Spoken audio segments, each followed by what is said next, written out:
민수기 36장 1절부터 13절입니다. 민수기 36장 1절부터 13절이죠. 오늘 말씀은 이제 결혼한 여자의 유산 문제를 어떻게 할 거냐, 이제 그런 내용인데요. 자, 오늘의 주제는 순종으로 믿음의 기업을 지킨 여인들. 순종으로 믿음의 기업을 지킨 여인들, 특별히 슬로보아스의 5명의 딸에 대한 내용이죠. 자, 오늘의 말씀 요약입니다. 므낫세 지파의 지도자들은 슬로보아스의 기업을 받은 딸들이 다른 지파 남자와 결혼하면 조상 지파의 기업이 삭감될 것이라고 말합니다. 이에 하나님이 기업을 이은 딸들은 자기 조상 지파 사람과 결혼해 기업을 보존하라고 말씀하십니다. 슬로보아스의 딸들이 하나님 말씀대로 행합니다. 아멘. 제가 1절, 여러분들이 1절, 한 절씩 13절까지 그렇게 나누어서 읽겠습니다. 요셉 자손의 종족 중 므낫세의 손자 마길의 아들 길르앗 자손 종족들의 수령들이 나와 모세와 이스라엘 자손의 수령된 지휘관들 앞에 말하여 이르되, 여호와께서 우리 주에게 명령하사 이스라엘 자손에게 제비 뽑아 그 기업의 땅을 주게 하셨고, 여호와께서 또 우리 주에게 명령하사 우리 형제 슬로브핫의 기업을 그의 딸들에게 주게 하셨은즉, 그들이 만일 이스라엘 자손의 다른 지파들의 남자들의 아내가 되면 그들의 기업은 우리 조상의 기업에서 떨어져 나가고 그들이 속할 그 지파의 기업에 첨가되리니, 그러면 우리가 제비 뽑은 기업에서 떨어져 나갈 것이요, 이스라엘 자손의 희년을 당하여 그 기업이 그가 속한 지파에 첨가될 것이라. 그런즉 그들의 기업은 우리 조상 지파의 기업에서 아주 삭감되리이다. 모세가 여호와의 말씀으로 이스라엘 자손에게 명령하여 이르되, 요셉 자손 지파의 말이 옳도다. 슬로브핫의 딸들에게 대한 여호와의 명령이 이러하니라. 이르시되, 슬로브핫의 딸들은 마음대로 시집가려니와 오직 그 조상 지파의 종족에게로만 시집갈지니, 그리하면 이스라엘 자손의 기업이 이 지파에서 저 지파로 옮기지 않고 이스라엘 자손이 다 각기 조상 지파의 기업을 지킬 것이니라 하셨나니, 이스라엘 자손의 지파 중 그 기업을 이은 딸들은 모두 자기 조상 지파의 종족되는 사람의 아내가 될 것이라. 그리하면 이스라엘 자손이 각기 조상의 기업을 보전하게 되어 그 기업이 이 지파에서 저 지파로 옮기게 하지 아니하고 이스라엘 자손 지파가 각각 자기 기업을 지키리라. 슬로브핫의 딸들이 여호와께서 모세에게 명령하신 대로 행하니라. 슬로브핫의 딸 말라와 디르사와 호글라와 밀가와 노아가 다 그들의 숙부의 아들들의 아내가 되니라. 그들이 요셉의 아들 므낫세 자손의 종족 사람의 아내가 되었으므로 그들의 종족 지파에 그들의 기업이 남아 있었더라. 이는 여리고 맞은편 요단가 모압 평지에서 여호와께서 모세를 통하여 이스라엘 자손에게 명령하신 계명과 규례니라. 아멘.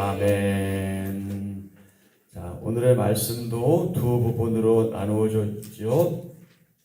1절부터 4절, 5절부터 13절인데요. 자, 1절부터 4절의 소주제는 슬로보아 딸들의 기업 문제, 땅 문제죠. 슬로보아 딸들의 기업 문제. 그리고 5절부터 13절은 하나님의 해결 방안, 하나님의 해결 방안. 기업은, 땅은 삶의 중요한 터전이자 언약 성취의 증거입니다. 그렇기에 이스라엘은 어떻게 하면 안 된다? 하나님이 주신 기업 땅을 가볍게 여기면 안 된다. 그의 이웃의 경계표를 옮기는 자는 저주를 받을 것이라 할 것이요, 모든 백성은 아멘 할 것이니라. 신명기 27장 17절 말씀이죠. 슬로보아스의 딸들은 아들 없이 죽은 아버지의 유산을 용기 있게 지켜냈습니다. 그런데 그들이 다른 지파 남자와 결혼하면 그들이 상속받은 유산은 남편이 속한 지파에 귀속됩니다. 그런 상황에서 희년이 되면 슬로보아 딸들의 기업이 다른 지파 기업으로 확정될 것이기에 므낫세 지파 기업은 줄어들 수밖에 없습니다. 그래서 므낫세 지파 사람들은 바로 이 문제를 모세에게 가져가지요. 자, 1절부터 4절까지 또 천천히 읽겠습니다. 요셉 자손의 종족 중 므낫세 손자 마길의 아들 길르앗 자손 종족들의 수령들이 나와 모세와 이스라엘 자손의 수령된 지휘관들 앞에 말하여 이르되 여호와께서 우리 주에게 명령하사 이스라엘 자손에게 제비 뽑아 그 기업의 땅을 주게 하셨고 여호와께서 또 우리 주에게 명령하사 우리 형제 슬로보아스의 기업을 그의 딸들에게 주게 하셨은즉 그들이 만일 이스라엘 자손의 다른 지파들의 남자들의 아내가 되면 그들의 기업은 우리 조상의 기업에서 떨어져 나가고 그들이 속할 그 지파의 기업에 첨가되리니 그러면 우리가 제비 뽑은 기업에서 떨어져 나갈 것이요 이스라엘 자손의 희년을 당하여 그 기업이 그가 속한 지파에 첨가될 것이라. 그런즉 그들의 기업은 우리 조상 지파의 기업에서 아주 삭감되리라. 네, 이렇게 그 문제를 모세에게 가져간 거죠. 자, 여기에 보면은 그 희년이라는 말이 나오죠. 희년. 그 희년은 그 뜻은 순양의 뿔이라는 의미가 있습니다. 순양의 뿔, 그런 의미가 있는데 50년째 되는 해에 순양의 뿔로 만든, 수양의 뿔로 만든 나팔을 크게 불어서 자유를 선포했던 데서 비롯된 명칭이 바로 희년입니다. 희년은 안식년이 7번 지난 49년 다음에, 즉 몇 년째? 50년째 속죄일, 유대 종교로는 7월 10일인데요. 이 속죄일에 뿔나팔을 크게 부름으로써 시작되고 다음에 속죄일까지 1년 동안 지켜졌습니다.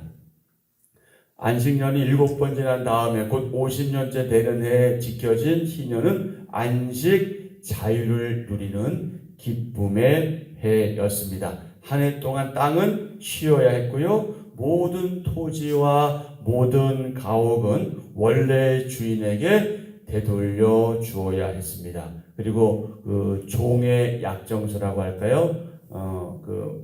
다 문서로 옛날에 돼 있었잖아요. 그거 다 불태우고 이제 종에서 이제 자연으로 이렇게 돌아가고요. 그리고 빚진 것 다 탕감해주고 50년에 한 번씩. 참 하나님의 은혜가 놀라운 일이죠. 자, 그래서 므낫세 지파 사람들은 이 문제를 모세에 가져갔는데, 자, 기업은 다 같이요. 시작. 기업은 하나님이 주시는 선물입니다. 성도는 그리스도 안에서 얻은 믿음의 기업을 지키는 일에 최선을 다해야 합니다. 자, 오늘 우리가 하루 동안 묵상해야 될 묵상 질문입니다. 나와 우리 가족이 지킬 믿음의 유산은 무엇인가요? 여러분의 가족, 또 저의 가족, 우리 모두의 가족이 지킬 믿음의 유산, 그리고 우리 영적인 한 가족인 우리 한빛전원교회가 지킬 믿음의 유산은 무엇인지 깊이 묵상하는 하루 되었으면 좋겠습니다. 하나님의 해결 방안입니다. 문제 해결 방안은 어디에 있다? 하나님 말씀에 있다. 아멘. 아멘. 모세는 하나님이 주신 해결책을 전합니다. 보통은 다른 지파 남자에게 시집갈 수 있지만 슬로브와 딸들처럼 기업을 물려받은 경우에는 같은 지파 남자에게만 시집을 가야 합니다. 하나님은 아들이 없는 경우에 딸이 기업을 상속받을 수 있게 하셨고, 또 각 지파의 기업이 보존될 수 있도록 상속받은 딸들의 결혼에 대해서도 명확히 규정해 주셨습니다. 자, 5절부터 9절까지. 모세가 여호와의 말씀으로 이스라엘 자손에게 명령하여 이르되 요셉 자손 지파의 말이 옳도다. 슬로브앗의 딸들에게 대한 여호와의 명령이 이러하니라.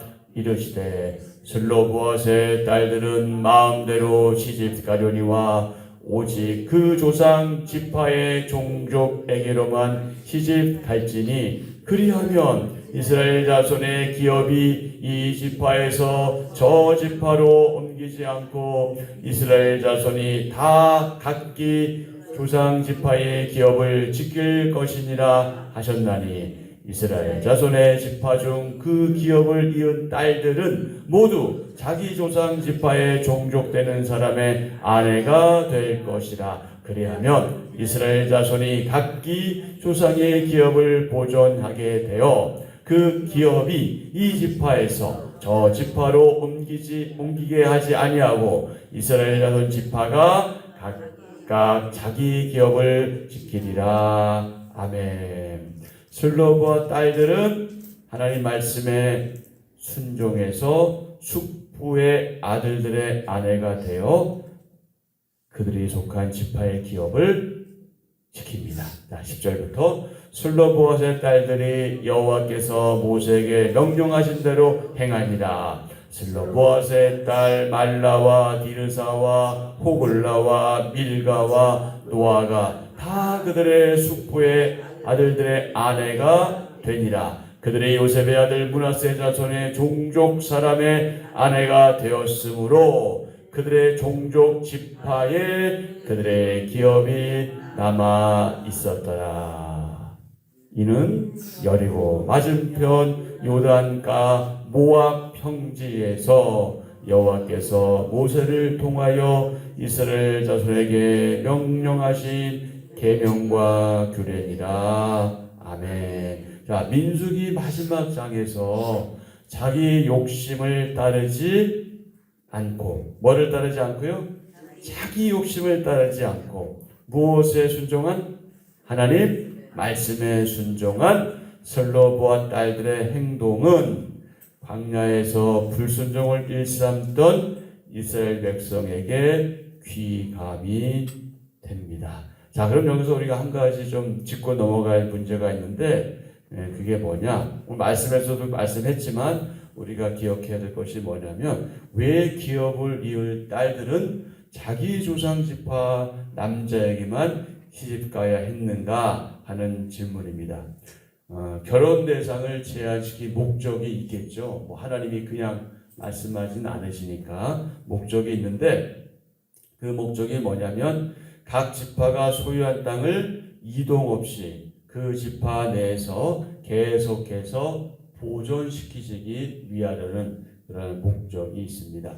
이스라엘 공동체에서 각 지파의 땅은 어떠한 경우에도 반드시 보존해야만 하는 매우 중요한 문제였기 때문에 그렇습니다. 자, 땅은 누구에게 있습니까? 땅은 여호와 하나님께 있습니다. 누구의 것입니까? 하나님의 것입니다.